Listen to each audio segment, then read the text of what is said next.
Assalamualaikum warahmatullahi wabarakatuh. Selamat bertemu kembali dengan mata pelajaran Bahasa Indonesia. Apa kabarnya kalian? Sehat? Alhamdulillah kalau kalian dalam keadaan sehat. Semoga dengan keadaan kita sehat, kita bisa melaksanakan pembelajaran jarak jauh atau PJJ dengan baik dan maksimal.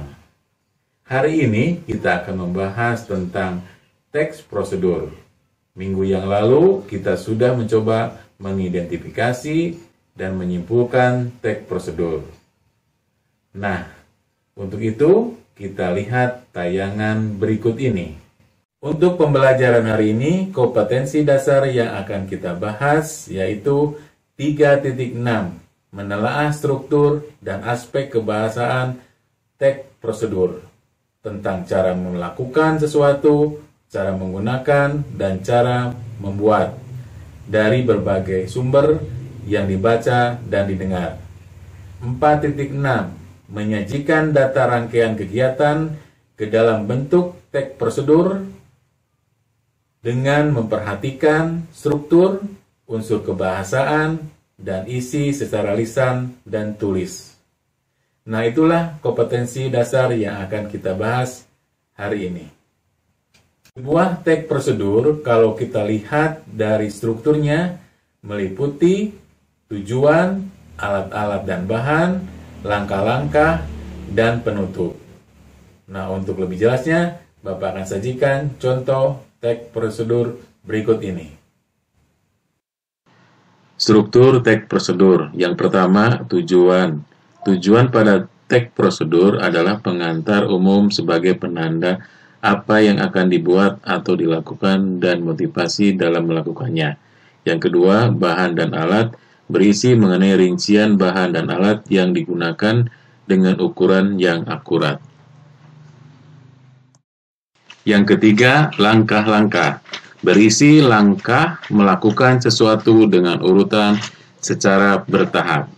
Dan yang keempat, penutup berisi penekanan pada keuntungan dan ucapan selamat melakukan sesuatu. Setelah tadi kita menelaah struktur teks prosedur, selanjutnya kita akan mencoba menelaah unsur kebahasaan dalam teks prosedur yang meliputi 1. Penggunaan kalimat perintah. Yang kedua, penggunaan kalimat bentuk pasif dalam proses. Yang ketiga, penggunaan kriteria batasan. Yang keempat, penggunaan keterangan alat, cara dan tujuan. Yang kelima, penggunaan kalimat saran dan larangan. Yang keenam, penggunaan akhiran i dan kan. Yang ketujuh, penggunaan kata penghubung, pelepasan kata acuan. Nah, untuk lebih jelasnya, kita lihat tayangan berikut ini. Menelaah penggunaan bahasa dalam teks prosedur. 1. Penggunaan kalimat perintah berupa pernyataan. Anda memosisikan tubuh sejajar dengan monitor. Berupa perintah, posisikan tubuh sejajar dengan monitor. Yang kedua, penggunaan bentuk pasif untuk proses. Kalimat aktif, Anda sebaiknya menekan tombol keyboard dengan lembut. Bentuk proses pasif, tombol keyboard sebaiknya ditekan dengan lembut. 3. Penggunaan kriteria batasan. Tanpa batasan, angkat kaki kanan. Dengan batasan, angkat kaki ke kanan setinggi lutut. 4. Penggunaan kata keterangan cara, alat, dan tujuan. A. Keterangan cara, bungkuslah adonan dengan rapat. B. Keterangan alat, lukis kain dengan menggunakan cantik. C. Keterangan tujuan, malam jangan terlalu panas agar tidak merusak kain.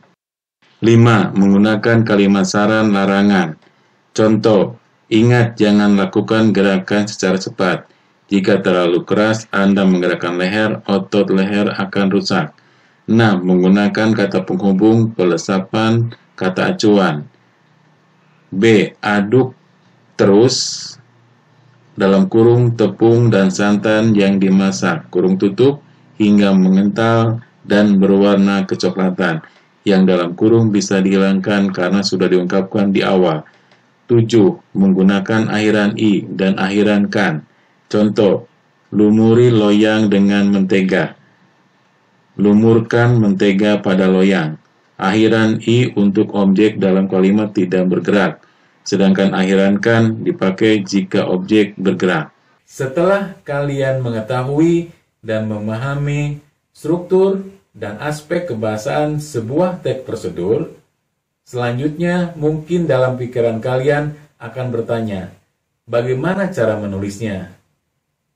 Nah, untuk itu ada langkah-langkah yang harus kalian pahami dan kamu kerjakan. Yang pertama, tentukan topik yang kalian angkat atau tulis. Yang kedua, kumpulkan sumber-sumber informasi atau referensi yang diambil dari media cetak atau media elektronik. Yang ketiga, kembangkan lebih banyak atau lebih dalam tentang informasi yang sudah kalian dapatkan dalam bentuk langkah yang saling keterkaitan antara informasi yang satu dengan informasi yang kedua. Dan yang keempat, menyusun teks prosedur secara utuh berdasarkan informasi yang sudah kalian dapatkan. Nah, itulah langkah-langkah yang harus kalian kerjakan dalam menulis teks prosedur. Bagaimana apa yang sudah Bapak berikan dapat dimengerti tentang struktur, aspek kebahasaan, dan cara menulis teks prosedur. Nah, kalau kalian sudah mengerti, kita akan melanjutkan ke dalam kegiatan latihan. Siapkan buku paket, buka halaman 85. Di sana ada disajikan sebuah teks prosedur. Tugas kalian adalah menelaah struktur dan aspek kebahasaannya. Selamat mengerjakan. Nah, pembelajaran hari ini tentang teks prosedur. Semoga bermanfaat, tetap semangat, dan di masa pandemi ini kita selalu mengikuti protokol kesehatan. Ingat 3M, mencuci tangan, menjaga jarak, dan memakai masker. Salam literasi. Wabillahi taufiq wal hidayah. Wassalamualaikum warahmatullahi wabarakatuh.